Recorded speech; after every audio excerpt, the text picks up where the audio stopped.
Lu tau gak sih Bawaslu Kudus ngadain rapat musyawarah? Hah? Bawaslu Kudus ngadain rapat musyawarah. Itu Iya. maksudnya apaan sih? Rapat musyawarah Bawaslu itu maksudnya apa? Lu gak tau rapat musyawarah? Nggak tahu. Emang kalau dari perbedaannya itu rapat musyawarah Bawaslu Kudus sama rapat yang ada di organisasi atau rapat guru itu bedanya apa? Nah, jadi sebenarnya rapat musyawarah itu rapat yang dilakuin sama beberapa belah pihak buat ngambil keputusan yang paling menguntungkan buat semuanya. Jadi mereka menerapkan sistem musyawarah. Tujuannya ya buat ngambil keputusan bersama, buat nggak ada yang biar belah pihaknya tuh nggak ada yang dirugiin gitu. Perbedaannya tuh sebenarnya cuma beda di aturannya doang. Sebenarnya kalau peserta terus tujuan kan sama, jadi beda di peraturan aja. Kalau peraturan di sekolah itu berarti kan berdasarkan sekolah atau organisasi-organisasi. Tapi kalau di Bawaslu itu berarti sesuai dengan undang-undang pemilu, peraturan KPU sama peraturan Bawaslu.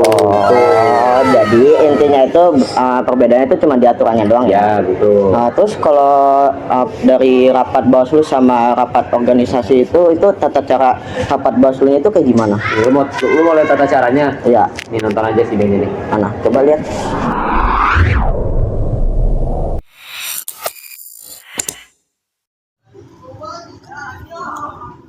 Nah guys, sebentar lagi udah mau pemilu nih.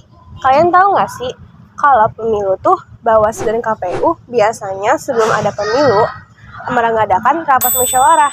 Nah, di rapat musyawarah ini ada dua mekanismenya, yaitu rapat musyawarah tertutup dan juga rapat musyawarah terbuka. Apa sih bedanya? Nah, dalam rapat terbuka dan tertutup itu biasanya bedanya di penyelenggaraannya. Nah, di rapat tertutup itu diselenggarakan secara privasi. Jadi dari hasil rapat tertutup itu tidak disebarkan luas secara umum. Nah, sedangkan rapat terbuka itu terbalikannya. Itu biasanya dipublikasikan ke masyarakat umum lewat siaran TV seperti Kompas TV, TV One, dan siaran TV lainnya.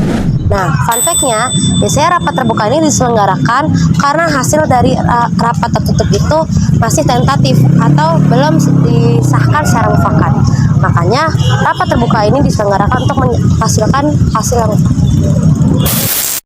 Nah, di dalam rapat musyawarah tertutup ini ada 8 prinsip. Pertama, pimpinan musyawarah bersifat netral, musyawarah bersifat privasi, dan para pihak terkait tidak boleh saling menyerang secara personal dan pribadi. Nah, yang keempat, musyawarah ini tidak mengenal kesepakatan sebagian. Kelima, pernyataan dan fakta dalam musyawarah tidak dapat dijadikan alat dan bukti. 6. Kesepakatan dari pihak yang terlibat tidak boleh bertentangan dalam undang-undang. 7. Kesepakatan yang telah diambil akan dituangkan ke dalam berita acara dan menjadi materi pokok putusan penyelesaian sengketa pemilihan. Dan terakhir, bila belum mencapai kesepakatan, penyelesaian akan dilanjutkan dengan musyawarah terbuka. Kemudian, ada 5 tahapan musyawarah tertutup. Yang pertama, penyampaian permohonan pemohon dan kronologis permasalahan. Kedua, perundingan kesepakatan. Ketiga, penyusunan kesepakatan pemohon dan termohon. Yang keempat, penandatanganan berita acara musyawarah. Dan kelima, pedoman berita acara musyawarah dalam putusan. Nah, musyawarah ini harus dihadiri oleh pemohon dan juga termohon. Dan jika didampingi oleh kuasa hukum, maka sifatnya hanya boleh berhak untuk menyampaikan saran pertimbangan. Nah, durasi atau jangka waktu dalam musyawarah tertutup ini adalah paling lama 2 hari. Nah, jika musyawarah tertutup mencapai kesepakatan, maka akan disiarkan ke dalam berita acara musyawarah permohonan penyelesaian sengketa pemilihan atau formulir model PSP 15. Nantinya akan ditandatangani oleh Bawaslu Provinsi dalam formulir model PSP 16 yang dibacakan secara terbuka. Namun, jika keputusan tidak mencapai kesepakatan, maka pimpinan musyawarah akan melanjutkan musyawarah ini ke tahap musyawarah terbuka. Nah, sedangkan rapat musyawarah terbuka ada 6 tahapan. Yang pertama, penyampaian permohonan pemohon. Yang kedua, penyampaian jawaban termohon. Ketiga, penyampaian permohonan pihak terkait. Keempat, pemeriksaan alat bukti. Kelima, penyampaian kesimpulan. Dan yang keenam, pembacaan putusan. pemohon dan termohon diberikan kesempatan untuk menggunakan kuasa hukum yang berhak berbicara selama musyawarah dilaksanakan. Pemohon dan termohon diberikan kesempatan untuk menggunakan kuasa hukum yang berhak berbicara selama rapat musyawarah berlangsung. Nah, jika kuasa hukum dan pemohon tidak hadir dan harus dipanggilkan 2 kali berturut-turut, maka majelis musyawarah membuat formulir model PSP 17 atau permohonan gugur. Sedangkan jika termohon yang tidak hadir dan harus dipanggil 2 kali berturut-turut, maka musyawarah harus tetap dilaksanakan.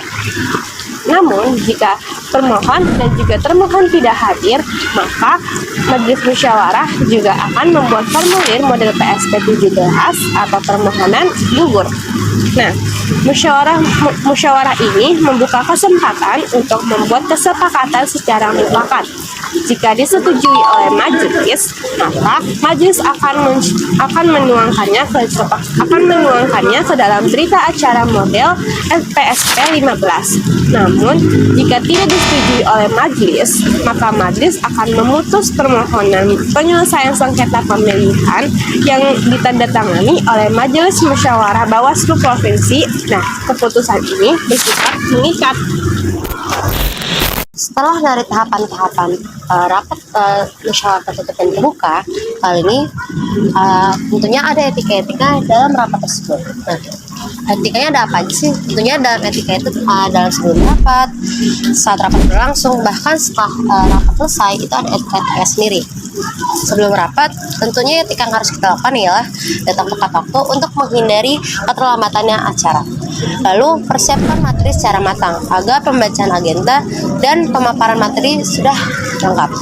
Lalu berpakaian dengan sopan dan pahami peran dan tanggung jawab masing-masing. Saat rapat berlangsung, etika yang harus kita lakukan yaitu hormati pimpinan untuk tidak menyela saat pembicaraan. Dengarkan dengan sopan saat pemaparan materi berlangsung, lalu gunakan bahasa yang sopan saat ingin berbicara. Usahakan untuk menghindari kata-kata kasar agar tidak adanya serangan pribadi. Tidak memotong pembicaraan, berbicara berdasarkan fakta. Usahakan dalam pembicaraan ini hindari yang namanya tuduhan tanpa adanya bukti. Hormati perbedaan pendapat, tetap profesional dan objektif. Fokus pada solusi untuk menghindari perdebatan yang tidak ada kaitannya dengan rapat. Lalu yang terakhir, untuk menjaga kerahasiaan agar tidak adanya kebocoran informasi sensitif ke masyarakat umum. Lalu dalam setelah rapat tentunya ada etika yang harus kita lakukan, seperti hormati keputusan untuk patuh pada hasil musyawarah yang sudah dimufakat. Lalu laksanakan tindak lanjut. Ini lebih tepatnya seperti menjalankan tugas-tugas yang sudah ditetapkan setelah musyawarah selesai. Lalu memberi umpan balik secara profesional, yaitu memberi kritik dan saran agar tugas-tugas yang dilakukan dapat diselesaikan dengan baik. Setelah diketahui etika-etika apa saja yang masih dilakukan dalam rapat berlangsung, tentunya ada contoh-contoh rapat yang baik dan benar seperti apa. Nah, dan rapat yang benar itu tentunya rapat tersebut dilakukan secara tertib dan terstruktur. Tentunya dalam rapat tersebut adanya agenda yang jelas, pembukaan, pemaparan materi, dan bahkan hasil dari kesepakatan tersebut dihasilkan secara mufakat. Lalu yang kedua, kesempatan untuk berbicara dengan adil. Nah, semua pihak yang terlibat bisa menyampaikan pendapat mereka tanpa adanya interupsi. 3. Berbasis bukti dan aturan. Keputusan-keputusan yang sudah disampaikan itu harus berdasarkan dengan data dan fakta dan regulasi yang berlaku. Musyawarah atau regulasi dalam keputusan yang diambil itu harus didasari dengan mufakat atau aturan yang sudah ada. Lalu yang terakhir, menghasilkan solusi yang baik. Dalam menghasilkan solusi ini tentunya ada langkah-langkah konkret yang harus diperhatikan dalam menyelesaikan masalah tersebut. Itu salah satu contoh-contoh dan ciri-ciri dalam rapat yang benar. Nah, apa sih rapat yang tidak benarnya seperti apa? Tentunya rapat yang ibarat tidak benar ini terkembalikan dengan rapat yang sudah sebelumnya dijelaskan. Tentunya yang pertama, tanpa struktur yang jelas, jadi tidak adanya agenda yang jelas ataupun penyusunan acaranya tidak sesuai. Kedua, saling menyalahkan dalam menyampaikan pendapat dan segala macam dan segala hal itu tanpa adanya bukti yang jelas. Jadi tidak didasari dengan fakta ataupun data. Perdebatan yang tidak terkendali. Dengan ada perdebatan tidak terkendali ini tentunya dalam rapat berlangsung membuat pihak yang terlibat mendapatkan emosi yang tidak terkontrol dan dapat mendapatkan banyak interupsi. Lalu yang keempat, ada kesempatan bicara yang tidak adil, dan di mana pihak yang ingin berpendapat ataupun berargumentasi itu mendapatkan hasil yang tidak sesuai, seperti pihak yang ingin memberikan pendapat justru terlalu mendominasi oleh orang-orang yang memimpin diskusi tersebut. Jadi tidak pembagian argumentasi tidak rata. Dan terakhir, ada yang tanpa solusi, yang dimana hanya ada debat panjang dan tanpa ada hasil yang jelas. Itu adalah salah satu ciri-ciri rapat yang buruk, dan dimana dapat kita simpulkan bahwa musyawarah yang baik itu harus dijalankan secara profesional, demokrasi, dan berorientasi pada solusi. Oh, jadi inti videonya itu rapat Bawaslu itu ada dua, yang dimana rapat Bawaslu secara tertutup dan secara terbuka. Ya. Nah, kalau secara tertutup itu cuma beberapa orang doang yang boleh tahu, jadi enggak semua orang boleh tahu. Tapi kalau misalnya rapat Bawaslu secara terbuka itu semua orang bisa tahu isi rapatnya itu. Iya, jadi keseluruhannya itu intinya rapat musyawarah Bawaslu ini diperluin buat kita menyelesaikan masalah-masalah menjelang pemilu gitu, buat pelaksana pemilu ini menentukan gimana jalan keluarnya biar tidak ada kayak miskomunikasi, kesalahpahaman, pengambilan keputusan sepihak gitu. Ngerti ya? Iya, ngerti. Paham? Udah bel nih, masuk yuk. Oh iya, ya udah kalau gitu. Yuk, masuk.